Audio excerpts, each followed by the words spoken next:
So Taz, Coach was just saying that he thought it was just confidence, which was the biggest factor in your, increased offensive output. Is it that simple, or are there other things that have helped get you to where you're at?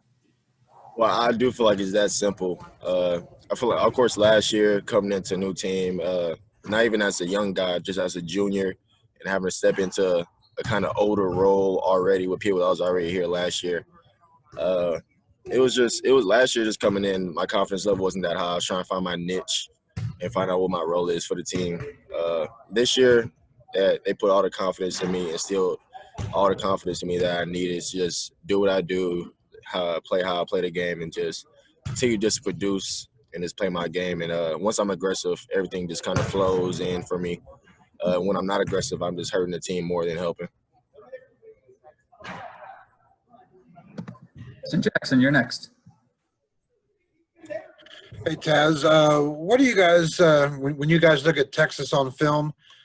What do you guys see with their defense? They're leading the Big 12 and field goal percentage defense. Teams have a hard time making shots against them. What do you guys see there? Well, in ways they kind of play like us defensively. Don't allow the ball to be reversed, and they definitely make you be strong with the ball. If you lose the ball, of course they'll pressure you, and they'll eventually turn you over or try to get you to force a bad shot. But no, their defense is kind of good. I watched them on film a good amount of times. I've seen them play on TV a good amount of times. They kind of play like us, which I feel like wouldn't really bother us that much as we play against us every day. And we just kind of know what passes to make, what passes to not make. And they force you to take bad shots, long threes, so they can get out in transition and run, which they're very good at. We just got to be strong with the ball, make smart passes, and definitely make smart decisions with the shots and passes that we take. If I could follow up real quick, obviously you're a shooter and a scorer, and when you see a defense like this, does that present a do your eyes kind of light up? Do you like a challenge like this for as a scorer versus a good defense? Well, that's why we're here. That's why I'm in the Big 12. That's why I'm that's why I play Division I basketball. I came here to play against the best, and of course, you're gonna be challenged by the best in this league. Everybody from top to bottom is pretty much a game. There's no easy win in this league. So yeah, their defense is definitely gonna challenge me, and I'm gonna take on the challenge head on, and I hope my team will too. Great.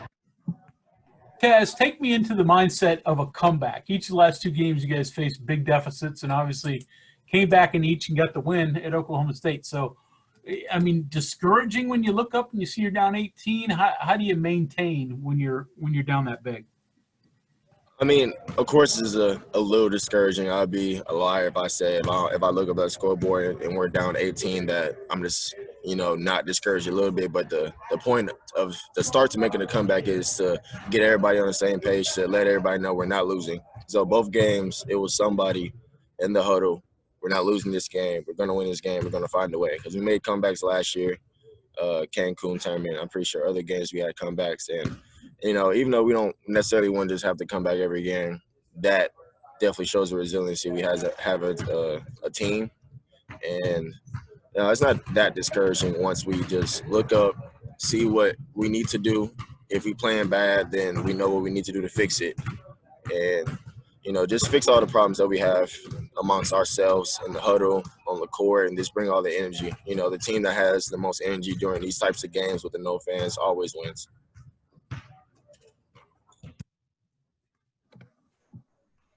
Go ahead, Tom Bragg. Hey, Taz, just curious what it's been like working with Jawan Staten this year, a guy that played that position and has played for Hugs before. Just what's it been like having him around? Oh, having Wani around is great. He shows you a different type of insight that you or the coaches even know. Because, again, he played on his court recently. He played in the NBA, played overseas, played professional ball. So he just has a different type of knowledge than me and different type of knowledge than anyone here. He tells you straight up what it is. And, of course, he helps you off the court, works on things like – he works help with me with ball handling and just getting the spots offensively. and just not being complacent. Just don't make every shot a tough shot, and just try to get a lot of easy shots. So having Wani is definitely a great help here. John Antonic. Other than scoring more points in Texas, for West Virginia to beat Texas on Saturday, you've got to do what? We have to defend. We have to box out. We have to defend the transition offense.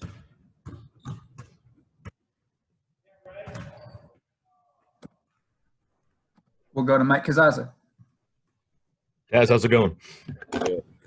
Question for you on your offense. I know it's most of the same people, and it's not a majorly different thing, but I'm trying to think of what game it was. Maybe Oklahoma State. You back cut, and I think Gabe fed you for a pass, and you tried to dunk it, and it looked totally different than what you guys have been doing. It was almost like 5 out. And it just seems like you guys are passing and moving a little bit more freely too. How much different is it for a player? And then is it more suited to who you have and what you can do right now? Well, it's different for me and my specific ability because I play on the outside, of course, anyway, and just open up driving areas and cutting areas and just lanes open up when we just have that 4 out, sometimes 5 out offense. And, you know, you can just get into the driving kicks more like other teams do to us. Other teams just drive, try to get downhill, kick out for open shots, and if they don't have the open shot, they just attack downhill.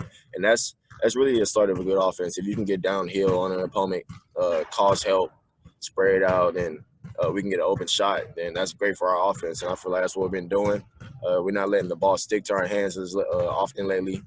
With our offense now, since it's kind of changed a little bit, we kind of run this 4 out 1 in thing to where Derek doesn't get double teamed a lot, and if he does, he has the passing and vision to find the open guy. And that's what we've been doing lately. Just trying to create offense on the outside so we can draw the defense in and just pitch it out, and then eventually throw it into DC if he has a one-on-one matchup. And we've been doing that pretty lately. Last couple for Taz. Go ahead, Justin. Hey, Taz, you guys are basically, I mean, this will be basically the second month of the season that you guys have been going through this weird thing. And you can look around the country and see all the teams that have paused activities or have had to cancel games and postpone games. You guys haven't had anyone test positive yet, since the summer, but during the season, no one's tested positive. Surprised by that at all? And what's it been like, going through the constant testing? Well, I'm not going to say it's a surprise for us because I feel like we're all focused and we're all trying to do the right thing just to have all these games and continue to stay on the floor. Everybody's been doing a good job. We've been holding everybody accountable. And, of course, everybody's been holding themselves accountable. Just be wary of where you're going, have a mask on, and just try to be as responsible as possible. And the tests, they're repetitive. We get 3 a week. But, that's what you have to do to play. And so none of us are just complaining about getting the test because we know that's what we have to do to stay on the floor. And, of course, that's what all we want to do. We was in the Big 12 tournament last year, and we felt the hurt of it being canceled, and we don't want that this year. We did a lot of hard work this year. We put in a lot of work since the summer, and we don't want all that to go to waste. And Chuck Landon, go ahead.